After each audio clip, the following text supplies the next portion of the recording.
بسم اللہ الرحمن الرحیم۔ رکوع نمبر 4 کا آغاز ہوتا ہے، سورہ طور چل رہی ہے۔ اللہ تعالیٰ ارشاد فرماتے ہیں فذکر فما انت بنعمت ربک بکاہن ولا مجنون۔ تو آپ سمجھاتے رہیں کیونکہ آپ اپنے رب کے فضل سے نہ تو کاہن ہیں اور نہ ہی دیوانے ہیں۔ اس میں نبی کریم صلی اللہ علیہ وسلم کو تسلی دی جا رہی ہے کہ آپ کو واعظ کرنا، نصیحت کرنا، تبلیغ کرنا، اللہ تعالیٰ کی طرف بلانا، اور آپ کے بارے میں یہ جو باتیں کہہ رہے ہیں کہ آپ کاہن ہیں یا دیوانے ہیں، آپ ان کی باتوں پر کان نہ دھریں، اس لیے کہ آپ اللہ کے فضل سے نہ تو کاہن ہیں اور نہ ہی دیوانے ہیں، بلکہ آپ پر باقاعدہ ہماری طرف سے وحی آتی ہے جو کہ کاہن پر نہیں آتی۔ آپ جو کلام لوگوں کو سناتے ہیں وہ دانش مندانہ اور بصیرت کو دکھانے والا، یعنی کہ انسان کی آنکھوں سے پردوں کو ہٹانے والا ہے۔ یہ کوئی ایک دیوانے کی گفتگو نہیں ہو سکتی۔ ام یقولون شاعر نتربص به ریب المنون۔ اللہ تعالیٰ پھر فرماتے ہیں، اللہ رب العزت فرماتے ہیں، کیا کافر یوں کہتے ہیں کہ یہ شاعر ہے، ہم اس پر زمانے کے حوادث یعنی موت کا انتظار کر رہے ہیں۔ اور ریبن کے معنی حوادث یعنی کہ منون ان کا معنی کیا ہے کہ موت کے ناموں میں سے ایک نام ہے منون۔ موت کے ناموں میں سے ایک نام ہے منون۔ مطلب یہ ہے کہ قریش مکہ اس انتظار میں ہے کہ زمانے کے حوادث سے شاید اس محمد صلی اللہ علیہ وسلم کو موت آ جائے اور ہمیں چین نصیب ہو جائے، جو اس کی دعوت توحید سے ہم سے چھین لیا گیا ہے۔ ہمیں چین نہیں آ رہا کہ یہ بار بار لوگوں کو دعوت دے رہا ہے مسلمان ہونے کی، اور ایک اللہ کی طرف بلا رہا ہے، ہمیں شاید کہ وہ چین نصیب آ جائے۔ قُلْ تَرَبَّصُوا فَإِنِّي مَعَكُمْ مِنَ الْمُتَرَبِّصِينَ۔ پھر اللہ تعالیٰ مزید ارشاد فرماتے ہیں، کہہ دیجئے تم منتظر رہو، میں بھی تمہارے ساتھ انتظار کرنے والوں میں ہوں۔ یعنی دیکھو کہ موت پہلے کس کو آتی ہے، ہلاکت کس کا مقدر بنتی ہے۔ تم بھی انتظار کرو، میں بھی انتظار کرتا ہوں۔ ام تأمرهم احلامهم بهذا ام هم قوم طاغون۔ پھر اللہ تعالیٰ نے پھر اگلی آیت میں مزید ارشاد فرمایا، کیا ان کی عقلیں انہیں یہی سکھاتی ہیں یا یہ لوگ ہی سرکش ہیں؟ کیا ان کی عقل ان کو اس طرف ہی لے کر آتی ہے، یعنی کہ یہ جھوٹ بولے اور آپ کی طرف ایسی باتیں منسوب کریں؟ یعنی آپ کے اگر آج بھی آپ ان کے ایمان پر لوٹ آئیں تو وہ یقیناً اپنی باتوں سے پھر جائیں، وہ پھر آپ کو کاہن اور مجنون نہ کہیں گے۔ ان کو سارا بوجھ صرف آپ کے ایمان کی وجہ سے ہے۔ ام یقولون تقولہ بل لا یؤمنون۔ اللہ رب العزت پھر فرماتے ہیں کہ کیا یہ کہتے ہیں کہ اس نبی نے قرآن خود گھڑ لیا؟ واقعہ یہ ہے کہ وہ ایمان نہیں لاتے، یعنی یہ لوگ سرکش اور گمراہ ہیں، سرکشی اور گمراہی کی وجہ سے ایسی باتیں کہہ رہے ہیں اور قرآن کو خود گھڑنے کا الزام لگا رہے ہیں۔ ایسا ہرگز نہیں، نبی نے اس قرآن کو نہیں گھڑا، نبی نے اس قرآن کی باتوں کو نہیں گھڑا، بلکہ در حقیقت یہ لوگ خود ہی ایسے ہیں کہ صرف اور صرف بغض اور حسد کی وجہ سے آپ کے ساتھ یہ باتیں منسوب کر رہے ہیں۔ فَلْيَأْتُوا بِحَدِيثٍ مِثْلِهِ إِن كَانُوا صَادِقِينَ۔ اچھا کہ اگر یہ سچے ہیں تو بھلا اس جیسی ایک ہی بات یہ بھی تو لے آئیں، یعنی اگر یہ اپنے اس دعوے میں سچے ہیں کہ یہ قرآن مجید کا، قرآن محمد صلی اللہ علیہ وسلم کا اپنا گھڑا ہوا ہے، تو پھر یہ بھی اس جیسی کتاب بنا کر پیش کرتے ہیں، ایسی ہی اس میں دلائل ہوں، ایسے ہی اس کے اندر حقائق ہوں، ایسے ہی اس کے اندر مسائل کا حل بھی ہو، اس جیسے کوئی ایک بات تو لے آئیں۔ آپ نے دیکھا ہے کہ ہمارے ملکوں کے اندر، ممالک کے اندر قوانین ہوتے ہیں، ان ممالک کے قوانین کے اندر مسلسل ترامیم ہوتی جا رہی ہوتی ہیں، مسلسل نئی امینڈمنٹس، نئی ایکٹس آ رہے ہوتے ہیں۔ قانون تو وہی ہے لیکن اسی کے اندر مزید شقیں ڈال دی جاتی ہیں۔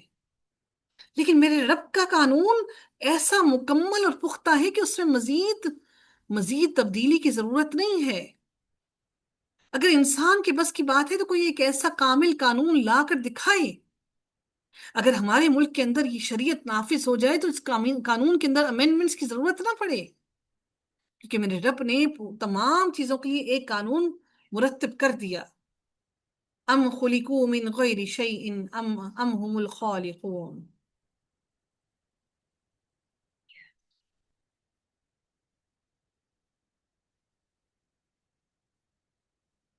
کیا یہ بغیر کسی پیدا کرنے والے کے خود بخود پیدا ہو گئے ہیں، یا یہ خود پیدا کرنے والے ہیں؟ یعنی یا تو پھر یہ خود خالق ہیں یا پھر ان کو بغیر کسی خالق کے پیدا کر دیا گیا ہے۔ ام خلق السماوات والارض بل لا یوقنون۔ اللہ تعالیٰ پھر مزید فرماتے ہیں کیا انہوں نے ہی آسمانوں اور زمین کو پیدا کیا ہے بلکہ یہ یقین نہ کرنے والے لوگ ہیں۔ ام عندهم خزائن ربک ام هم المسیطرون۔ اللہ تعالیٰ پھر مزید فرماتے ہیں کہ کیا ان کے پاس تمہارے رب کے خزانے ہیں، یا ان خزانوں کے یہ داروغہ ہیں کہ خزانے ان کے حوالے کر دیے گئے ہیں، یہ نگران ہیں، محافظ ہیں، یہ خزانوں کے نگران اور محافظ بنے ہوئے ہیں کیا؟ کہ ان کو لگتا ہے کہ یہ خود ہی ہیں جو سب کو پیدا کرنے والے ہیں، یا پھر خزانے جو ان کے پاس مال اور دولت آ رہا ہے، اس مال اور دولت پہ اتنا اترا رہے ہیں کہ ان کو لگتا ہے کہ خزانے سارے ان کے پاس ہیں۔ ام لہم سلم یستمعون فیہ فلیأتی مستمعوہم بسلطان مبین۔ اللہ رب العزت فرماتے ہیں یا کیا ان کے پاس کوئی سیڑھی ہے جس پر چڑھ چڑھ کر سنتے ہیں؟ اگر ایسا ہے تو ان کا سننے والا کوئی روشن دلیل پیش کرے۔ یعنی کیا یہ ان کا دعویٰ، ان کا یہ دعویٰ ہے کہ سیڑھی کے ذریعے سے یہ بھی محمد کی طرح آسمانوں پر جا کر ملائکہ کی باتیں یا ان کی طرف جو وحی کی جاتی ہے وہ سن کر آئیں گے؟ کیا ان کے پاس کوئی ایسی سیڑھی موجود ہے جس پر وہ آسمان تک پہنچ جائیں گے اور آسمان کی باتیں سن کر زمین تک پہنچ جائیں گے؟ ام لہ البنات ولکم البنون۔ کیا اللہ کی تو سب لڑکیاں ہیں، بیٹیاں ہیں، اور تمہارے ہاں سارے لڑکے ہیں؟ اللہ نے تمہیں لڑکے عطا کر دیے، تم لڑکیوں کو حقیر سمجھتے ہو، تم سمجھتے ہو کہ اللہ نے اپنے لیے لڑکے بنا لیے، لڑکیاں بنا لی اور تمہیں بھی لڑکے عطا کر دیے، کیونکہ یہ کہتے ہیں کہ اللہ، یہ جو فرشتے ہیں اللہ کی بیٹیاں ہیں، نعوذ باللہ۔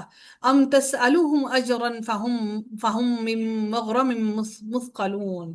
کیا تو ان سے کوئی اجرت طلب کرتا ہے کہ یہ اس کے تاوان سے بوجھل ہو رہے ہیں؟ ان کو لگ رہا ہے کہ وہ کس طرح سے تمہیں وہ تاوان دے سکے؟ ان کو مشکل لگ رہا ہے کہ وہ تاوان تمہیں ادا کرے؟ تم تو نبی کریم صلی اللہ علیہ وسلم کو کہا جا رہا ہے کہ آپ تو ان کو قرآن اور دین سکھانے کے لیے کوئی پیسہ نہیں مانگتے۔ ام عندهم الغیب فہم یکتبون۔ اللہ تعالیٰ پھر فرماتے ہیں کیا ان کے پاس علم غیب ہے جسے یہ لکھ لیتے ہیں، جسے یہ اپنے پاس لکھ رہے ہیں؟ ام یریدون کیدا فالذین کفروا هم المکیدون۔ کیا یہ لوگ کوئی فریب کرنا چاہتے ہیں تو یقین کر لیں کہ فریب خوردہ کافر ہی ہیں۔ جو فریب کرنے والے ہیں وہ فریب کرنے والے صرف کافر ہیں، یعنی یہ مکر اور فریب انہی پر الٹ پڑے گا اور سارا نقصان انہی کو ہوگا۔ اور میدان بدر میں بھی، جنگ بدر میں بھی ایسا ہی ہوا، اور کافر مارے گئے، اور بھی بہت سی جگہوں پر ذلت اور رسوائی سے وہ دوچار ہوئے۔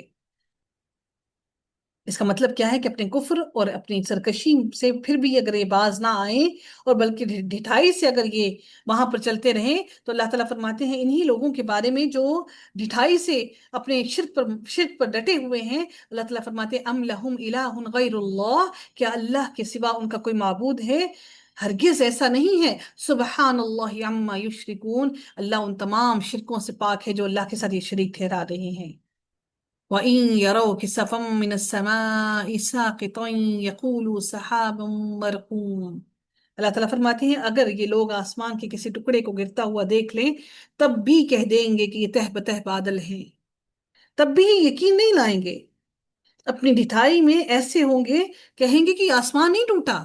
اللہ تعالیٰ فرماتی ہے یعنی کہ آسمان، آپ سوچیں کہ کتنا بھاری اور وزنی ہوگا، جس آسمان نے اپنے اوپر چاند، سورج، ستارے سارے سمو رکھے ہیں، اگر وہ آسمان کا ایک ٹکڑا بھی ان کے اوپر گر جائے تو یہ کہیں گے کہ یہ تو بادل ہے، کیونکہ بادل آسمان سے نیچے ہوتے ہیں نا۔ اب وہ سوچے کہ اتنا بھاری آسمان بھی اگر ان کے اوپر گرا دیا جائے تو پھر بھی یہ اپنے کفر اور تکبر میں اتنے پڑے رہیں گے کہ ان کو کوئی اثر نہیں ہوگا۔ فَذَرْهُمْ حَتَّى يُلَاقُوا يَوْمَهُمُ الَّذِي فِيهِ يُصْعَقُونَ۔ تو انہیں چھوڑ دے یہاں تک کہ انہیں اس دن سے سابقہ پڑے جس میں یہ بے ہوش کر دیے جائیں گے، یعنی وہ قیامت کا دن بے ہوشی کا دن ہوگا، بے ہوش کر دیے جائیں گے، ان کو اس دن تک چھوڑ دیں۔ یا پھر یہ موت کی غشی ہوگی، موت کی غشی میں بھی انسان بے ہوشی کے عالم میں ہوتا ہے، کبھی ہوش میں آتا ہے، کبھی غشی میں ہوتا ہے۔ جب جاتے ہیں نا کسی ایسے انسان سے ملنے کے لیے جو نزع کی حالت میں ہوتا ہے، تو ہم پوچھتے ہیں کہ وہ پہچان پا رہا ہے یا نہیں پہچان پا رہا؟ تو اکثر اوقات انسان جب موت کی غشی میں ہوتا ہے تو انسان پہچاننے سے بھی قاصر ہوتا ہے، اور ایسے بھی خوش نصیب لوگ ہوتے ہیں جو موت کی غشی کے اندر بھی اللہ کا ذکر میں مشغول ہوتے ہیں۔ اللہ رب العزت، یا اللہ ہمیں بھی ان لوگوں میں شامل کرتے، ہماری زبان کو بھی مسلسل مسلسل مسلسل ہماری زبان کو اپنے ذکر سے تر کر دے. یوم لا یغنی عنہم کیدہم شیئا ولا ہم ینصرون. جس دن انہیں ان کا مگر کچھ بھی کام نہ آئے گا دے گا اور نہ وہ مدد کیے جائیں گے. وَإِنَّ لِلَّذِينَ ظَلَمُوا عَذَابًا دُونَ ذَلِكَ وَلَكِنَّ أَكْثَرَهُمْ لَا يَعْلَمُونَ. اللہ تعالیٰ پھر فرماتے ہیں اس کے اندر کہ بے شک ظالموں کے لیے اس کے علاوہ اور عذاب بھی ہیں، لیکن ان لوگوں میں سے اکثر بے علم ہیں. یعنی دنیا میں بھی ان کے لیے اللہ تعالیٰ کی طرف سے عذاب ہے. اللہ تعالیٰ ان کو سخت سخت ترین تکلیف میں مبتلا کرے گا، اور اس کے بعد اللہ تعالیٰ ان کو عذاب آخرت بھی عطا کرے گا، جس سے یہ لوگ مکمل طور پر لا علم ہیں.